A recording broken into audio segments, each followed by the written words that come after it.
When you hear the word Africa, you don't think, wow, they have really fast internet there, because they don't.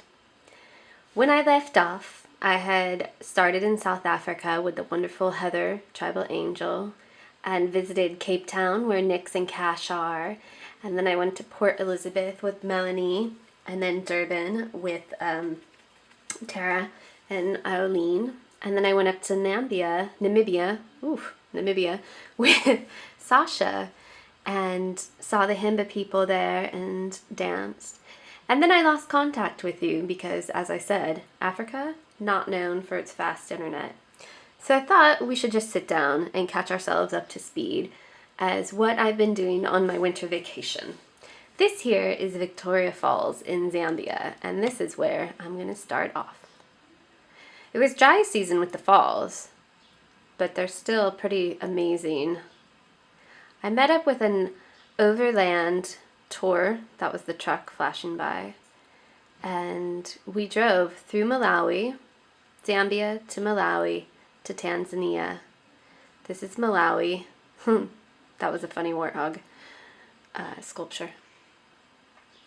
And people live very simply. There's Lake Malawi that we just passed through.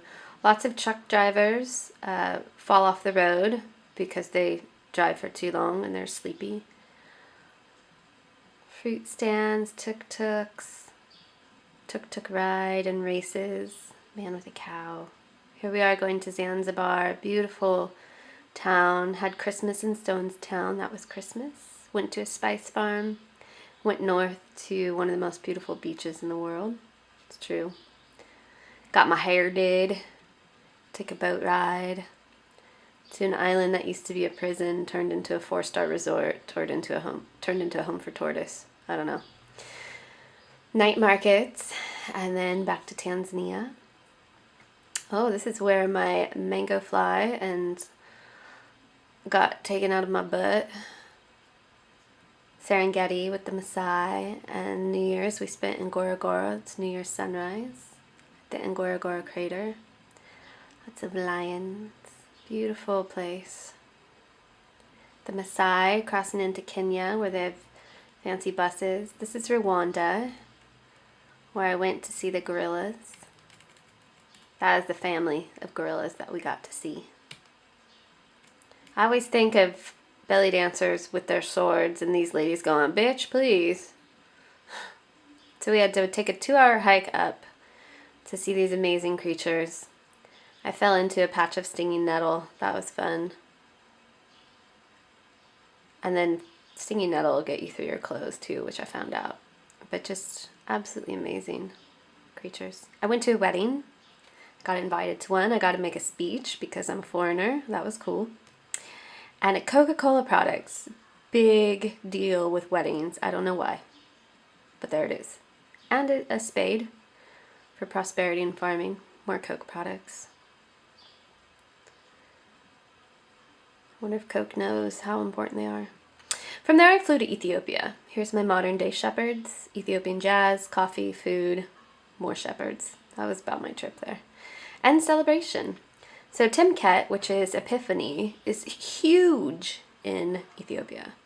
On my bus ride north, we got stuck in this mob of people, which was slightly frightening at first. And then everyone's happy and dancing and singing because they're really excited that Jesus was baptized.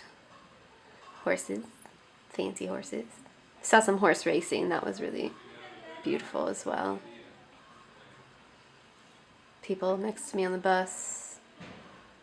Lake monasteries, thought they were a bit overrated personally.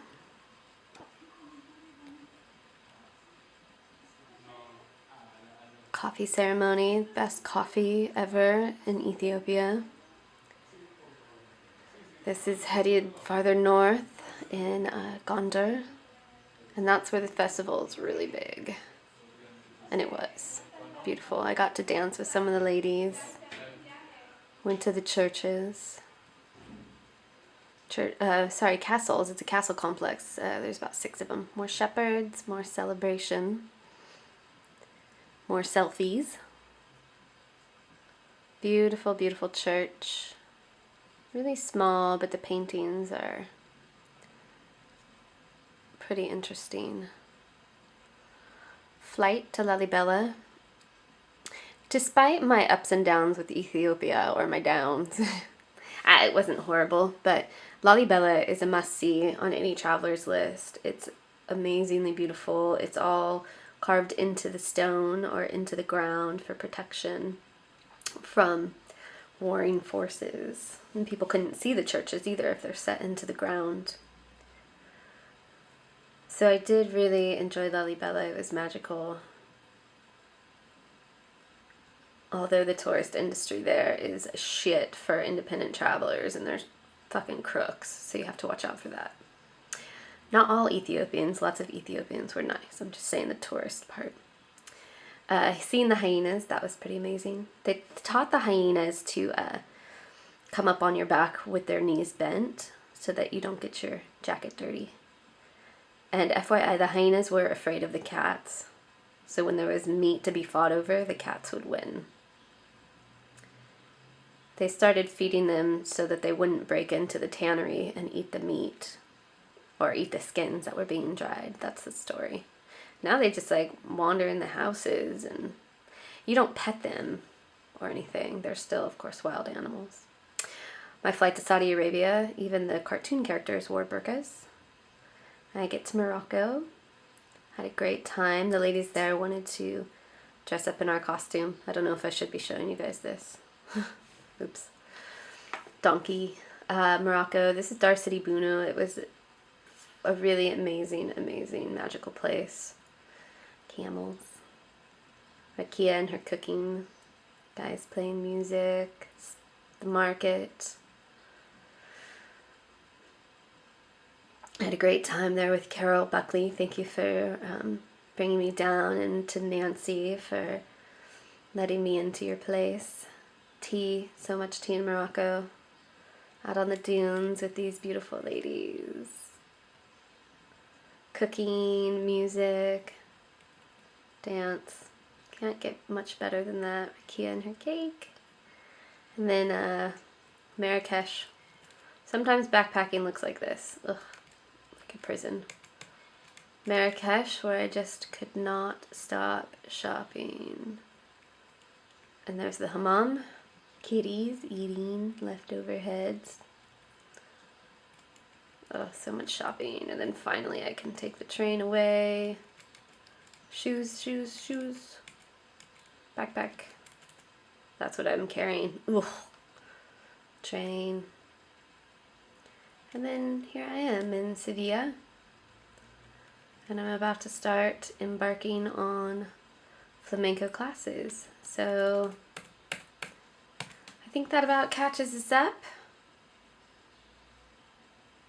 And I'm going to start teaching soon, in March in Germany, and after that I'll be teaching like a mad woman all through Europe, and I'm just happy to be here. I'm in love with Sevilla. And I'm sure the rest of Europe is just going to be an amazing experience, and I won't want to leave.